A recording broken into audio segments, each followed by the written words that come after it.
Fevereiro Roxo é uma campanha de alerta sobre o diagnóstico e tratamento precoce de 3 doenças que não têm cura: Alzheimer, fibromialgia e lúpus. No plantão médico de hoje, a gente vai falar sobre o Alzheimer. No Brasil, cerca de 1,2 milhão de pessoas vivem com alguma forma de demência e 100 mil novos casos são diagnosticados por ano.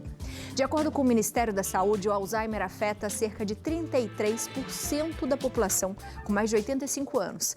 E a estimativa é que em 2050 esse número chegue a 4 ou 5 milhões. Muita gente, hein? Para conversar com a gente, está ele aqui, Dr. Júlio. Seja muito bem-vindo, Dr. Tudo Júlio bem, Pereira. como é que você está? Tudo ótimo, Tudo doutor. ótimo. É um assunto que a gente sempre gosta de falar, né, doutor? Perfeito, isso Porque mesmo. as pessoas sempre têm muita dúvida. E eu acho que é cada vez mais comum a gente conhecer pessoas que estão com Alzheimer, não é? Perfeito, é. A população está envelhecendo, né? E claramente, com o envelhecimento da população, aumenta muito a incidência da doença de Alzheimer, que é a principal causa de demência no mundo. No mundo. Doutor, o que é o Alzheimer? Como que Perfeito. acontece? Perfeito. A doença de Alzheimer é o seguinte, é uma doença que basicamente é uma dificuldade de comunicação entre os neurônios. E aí as células neuronais vão morrendo. E é classicamente inicia na memória, porque é uma das regiões mais sensíveis, mas posteriormente a pessoa vai perdendo várias capacidades cognitivas. A gente chama de demência quando a pessoa perde múltiplas capacidades. Então não é só memória, geralmente é capacidade espacial, fala, palavras, comunicação. Então, são várias áreas. A gente, na verdade, acaba esquecendo como é que fala, como é que levanta, tudo isso, né, doutor? É porque nosso cérebro, cada região do nosso cérebro, ela tem uma função, né? A região por onde começa a demência de Alzheimer é justamente na região temporal. Então, essa região temporal começa a atrofiar, por isso que a gente faz a ressonância e vê essas áreas de atrofia, mas o mais importante nem é o exame de imagem, é o quadro clínico do paciente. Então, o paciente vai perdendo a função aos poucos. Começa com isso, depois às vezes é comportamento, né? Quem não conhece um familiar, alguém conhecido, então às vezes a fala piora, o comportamento vai alterando, né? Uma série de coisas. E posteriormente, na fase mais avançada, a pessoa perdeu já várias capacidades cognitivas. Doutor, a gente sabe que tem muita pesquisa sendo feita sobre o tema, mas já se descobriu a causa do Alzheimer? Isso. A gente chama de multifatorial. Então tem alguns fatores de risco que a gente sabe, e é o clássico que aqui no seu programa você fala o tempo todo, né? As doenças cardiovasculares aumentam, a obesidade, a falta de atividade física, né? Parece que todo médico que vem aqui repete esse mantra, mas é porque é verdade, tem evidência científica. Eu falo até com os pacientes, a gente não está falando por falar. Você tem que controlar a pressão, tem que controlar o açúcar, tem que controlar a diabetes, né? Tudo isso vai fazer que você tenha uma chance menor de ter. E além disso, no Alzheimer, que é um pouco diferente, o grau de tempo que a pessoa estuda, então, óbvio que para tornar objetivo a gente fala escolaridade, mas se a pessoa lê, se a pessoa faz tudo isso, melhora bastante. Melhora bastante. Bastante. Mas também não tira o caso, né, doutor? Porque, por exemplo, eu conheço pessoas que sempre foram ativas, que sempre estudaram muito, leem muito e acabaram tendo Alzheimer. Não tira, né, a possibilidade. Tira. Por isso que a gente diz que é multifatorial. Tem o fator genético que é muito importante, mas tem também esse fator comportamental. Então eu falo, tudo em saúde a gente não é único fator, né? Geralmente é um contexto. Mas, obviamente, se ele estudou, se ele leu a forma da doença, normalmente vai ser mais brando do que seria se ele não tivesse tido isso tudo. Interessante. E como a gente também fala muito de emoção, doutor, a ansiedade, a depressão, ela também pode favorecer? Perfeito. Né? Não existe nenhuma comprovação. O que eu digo para os pacientes é o seguinte, não é que cause Alzheimer. Quem tem ansiedade e depressão queixa muito da memória. Porque a memória é a nossa capacidade de pegar uma informação, reter essa informação e recordar. Quem está ansioso ou deprimido normalmente tem dificuldade de até pegar essa informação. Quem dera ainda recordar daquilo. Então, o principal fator confundidor, quando o paciente procura o médico no consultório, achando que tem Alzheimer, normalmente não é. É mais um transtorno de ansiedade ou um transtorno depressivo. Porque ele está tão para baixo que acaba que a memória é um dos principais sintomas iniciais. E é por isso que vai acabando confundindo as doenças, né, doutor? Perfeito, é. Quando consegue dar, que é o diagnóstico, é Alzheimer, como que a gente consegue diagnosticar? Isso. O diagnóstico de Alzheimer passa por você imaginar outras doenças. Tem carências de vitaminas que podem dar um quadro parecido, que a gente vai falar daqui a pouco, né? De algumas vitaminas nos alimentos, né? Além disso, tem quadros neurocirúrgicos, por isso que a gente, neurocirurgião, fala muito do tema. A principal causa que é passível de você tratar, a gente chama hidrocefalia de pressão normal. O líquido começa a acumular na cabeça, o paciente tem queixa de memória muito igual ao quadro de Alzheimer. Quando você faz exame de imagem, está lá hidrocefalia. Aí você tem que fazer uma cirurgia, que é uma válvula, e reverte. Então, alguns quadros de demência, eles são reversíveis. Esse, por falta de nutrientes, é reversível. Esse quadro também falei que é reversível. Tem quadro como neurosífilis, que era incomum, porque era incomum, porque a gente já tem tratamento, só que com o envelhecimento, e o jovem também hoje se cuida com DST, camisinha, tudo isso, agora com o envelhecimento da população, com o Viagra também aumentou o consumo, o paciente idoso está voltando à vida sexual, a gente está vendo de novo um crescimento muito grande, todos os infectos falam isso, de sífilis novamente, em especial a população idosa. A gente tá andando para trás, doutor. Tem coisa, porque é choque de geração, né? O comportamento, né? Então, às vezes a pessoa, durante muito tempo, teve um tipo de comportamento que hoje, né? Com as novas doenças que surgiram, tudo isso, às vezes a população idosa não adapta tão bem. E a gente tem um pudor de falar quando é coisa do idoso, né? Eu sei que seu público também tem muita gente da terceira idade, né? Que às vezes ficou viúva, uma coisa dessa, e vai para um mundo novo, né? E realmente ele tem que ter um cuidado redobrado. A gente, médico, cansa de pedir testes de triagem, a gente assusta, porque é um dos quadros que a gente tem que pedir e afastar é neurosífilis. Dá um quadro de demência muito parecido e às vezes a gente, médico, está achando que é um quadro de demência de Alzheimer, quando vai ver, pode ser hidrocefalia e pressão normal, mas pode também ser uma doença sexualmente transmissível. Olha isso, doutor, já tem perguntinha de WhatsApp. Vamos lá, Léo. Temos perguntinha para o doutor. Vera Lúcia, Botucatu, São Paulo. Boa tarde, povo lindo. Obrigado, Vera Lúcia, que é isso. Gostaria de saber qual a diferença entre Alzheimer e demência senil. Obrigada. Beijos para você, Verinha. E aí, Perfeito. doutor? Perfeito. Quando a gente fala de demência, é um grande guarda-chuva. Desses quadros de demência, tem todos esses tipos. A doença de Alzheimer tem a doença relacionada ao que a gente falou, hidrocefalia de pressão normal, tem vários quadros. Então, são diagnósticos de doenças diferentes. A doença de Alzheimer, ela tem um critério diagnóstico para isso. A gente fala, e às vezes o paciente confunde, que na senilidade, naturalmente, a pessoa vai perdendo algumas capacidades. Então, demência senil é uma coisa, doença de Alzheimer é outra doença, e a gente médico, vendo, quem está vendo como ela, seu público, vai ser muito parecido. É difícil eles diferenciarem. Não tem cura. Isso. A maioria dos quadros de demência, como doença de Alzheimer, ela não tem cura, mas tem controle. Então, eu até costumo falar com os pacientes que eu lido com muita doença, como tumores, que às vezes metastáticos, que a gente não consegue falar a palavra cura, mas consegue falar a palavra controle. Então, eu brinco com todos os meus pacientes. Eu falo assim, a vida não tem cura.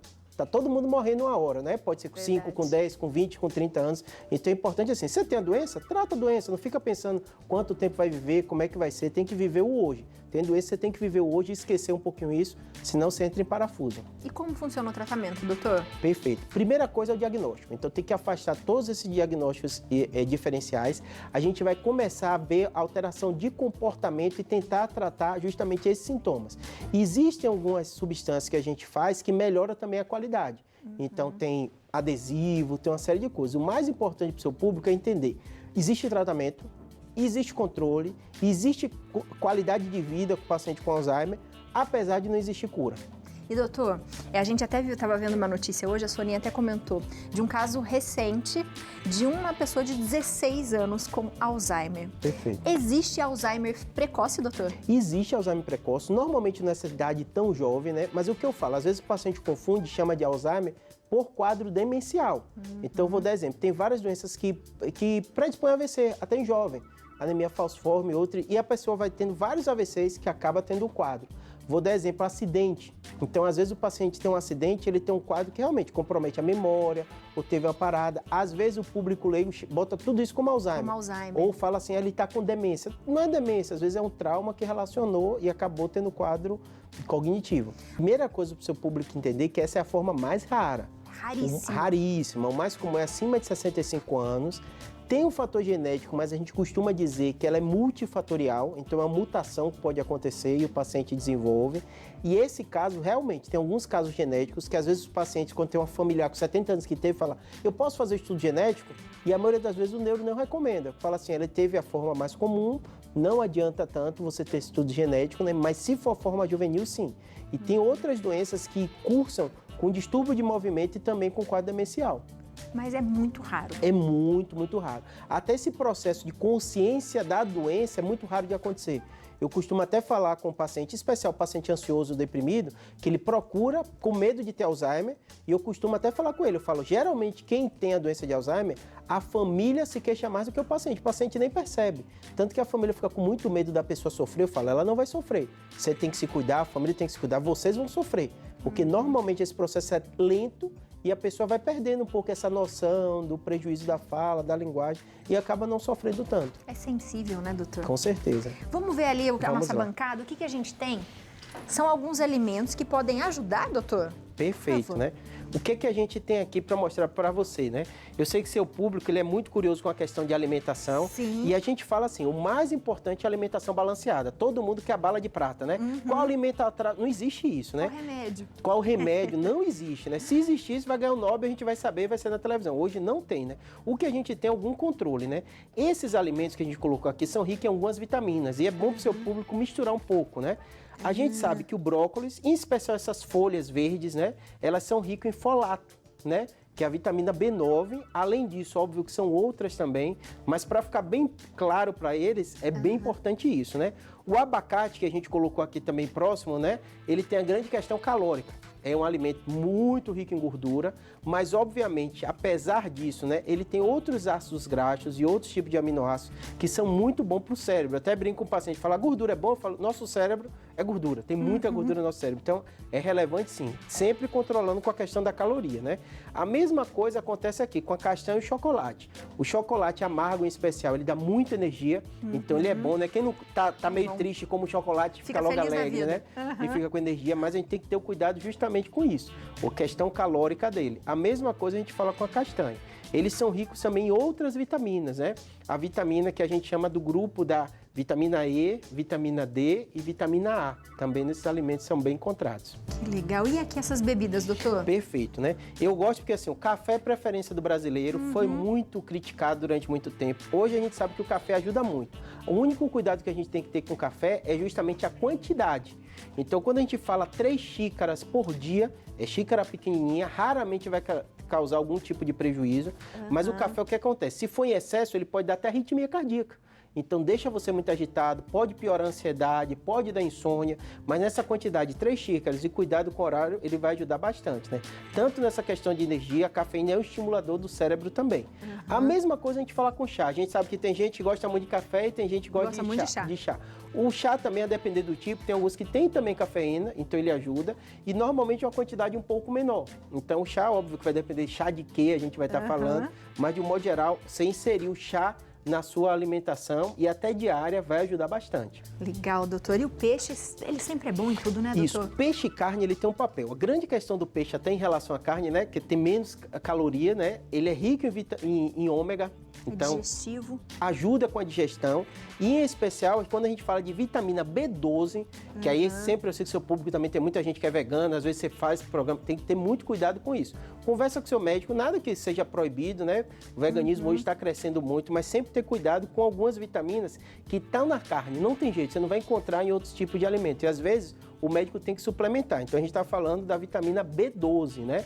E além disso, com a crise que está acontecendo no Brasil, muitas famílias têm tirado a carne e a gente tem visto uma incidência alta, aumentando bastante, até em criança, deficiência de vitamina B12, né? Eu gosto de dizer o nome porque a pessoa às vezes até pensa na internet e fala, poxa, realmente, é realmente nesse tipo de alimento. Então não adianta bolacha, não adianta outras coisas que a gente sabe que é mais barato. Tem que ser esses alimentos mesmo.